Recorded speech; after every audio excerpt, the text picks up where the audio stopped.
നൂറ്റാണ്ടുകൾക്ക് മുമ്പ് എഴുതപ്പെട്ട താളിയോലകൾ പരിശോധിച്ച് ഭൂതകാലവും വർത്തമാനവും ഭാവിയുമൊക്കെ കൃത്യമായി പ്രവചിക്കുക. ഈ ജന്മം മാത്രമല്ല, മുജ്ജന്മങ്ങളെക്കുറിച്ച് പോലും ഇത്തരം ഓലകളിൽ രേഖപ്പെടുത്തിയിട്ടുണ്ടെന്നാണ് നാഡീജ്യോതിഷത്തിൽ വിശ്വസിക്കുന്നവർ പറയുന്നത്.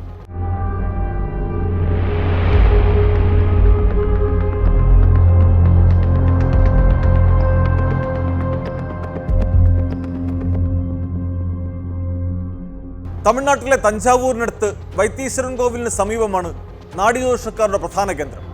ഇന്നത് കേരളത്തിൽ പോലും പലയിടത്തും വ്യാപകമായി കഴിഞ്ഞു. എന്താണ് നാഡീജ്യോതിഷത്തിന്റെ അടിസ്ഥാനം? ചിലർ പറയുന്നത് പോലെ കിറുകൃത്യമാണോ നാഡീജ്യോതിഷം?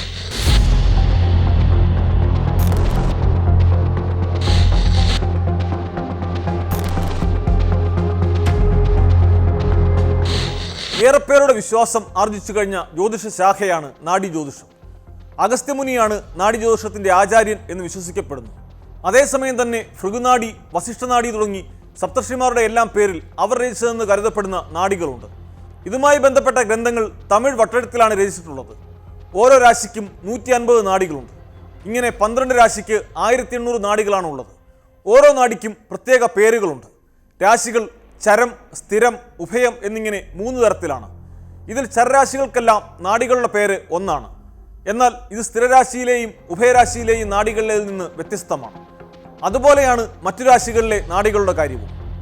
നാഡീജ്യോതിഷവുമായി ബന്ധപ്പെട്ട് സംസ്കൃതത്തിലും തമിഴിലും ധാരാളം ഗ്രന്ഥങ്ങളുണ്ട്.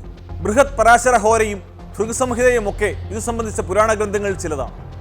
കൂടാതെ ഗുരുനാഡി, ശുക്രനാഡി തുടങ്ങി ഗ്രഹങ്ങളുടെ പേരുമായി ചേർത്ത് അറിയപ്പെടുന്ന പുരാതന നാഡീഗ്രന്ഥങ്ങളും നിലവിലുള്ളതായാണ് വിവരം. ബ്രിട്ടീഷ് ഭരണകാലത്തും മറ്റുമായി പല താളിയോലകളും നശിപ്പിക്കപ്പെട്ടതിനാൽ ഈ നാടുകളിൽ പലതും പൂർണ്ണമല്ല.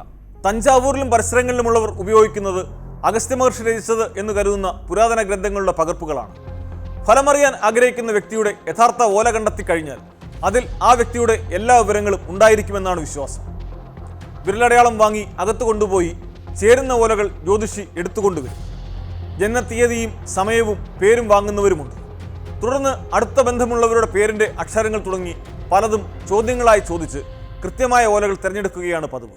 ചിലരുടെ ഓലകൾ ലഭ്യമാകാറില്ലെന്ന് പറഞ്ഞ് പിന്നീട് വരാനായി മടക്കി അയക്കുന്ന രീതിയുമുണ്ട്. ഏടുകൾ ലഭ്യമായി കഴിഞ്ഞാൽ അതിലെ വിവിധ കാണ്ഡങ്ങൾ വായിക്കും.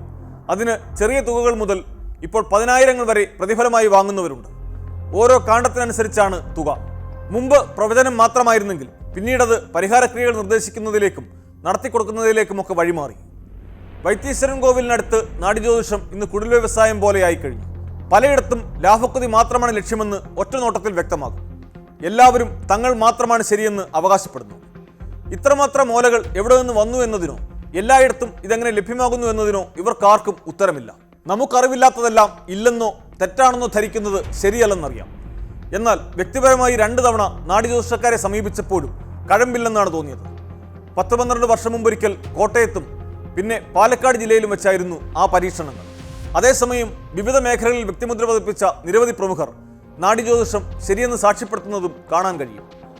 മറ്റ് ജ്യോതിഷമാർഗങ്ങളെപ്പോലെ ഇവിടെയും കുറച്ചുപേർക്കൊക്കെ ശരിയാകും, അതിനു മാത്രം കൂടുതൽ പ്രചാരം കിട്ടും എന്നതാണ് ശരിയെന്ന് തോന്നുന്നു.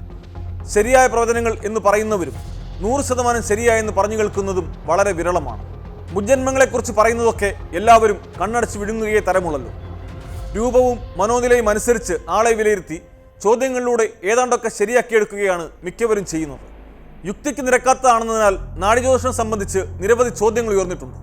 അനുമാനങ്ങൾക്കും നിഗമനങ്ങൾക്കും അപ്പുറം അതിന് കൃത്യമായ ഉത്തരങ്ങൾ ലഭിക്കുന്നത് കുറവാണ്.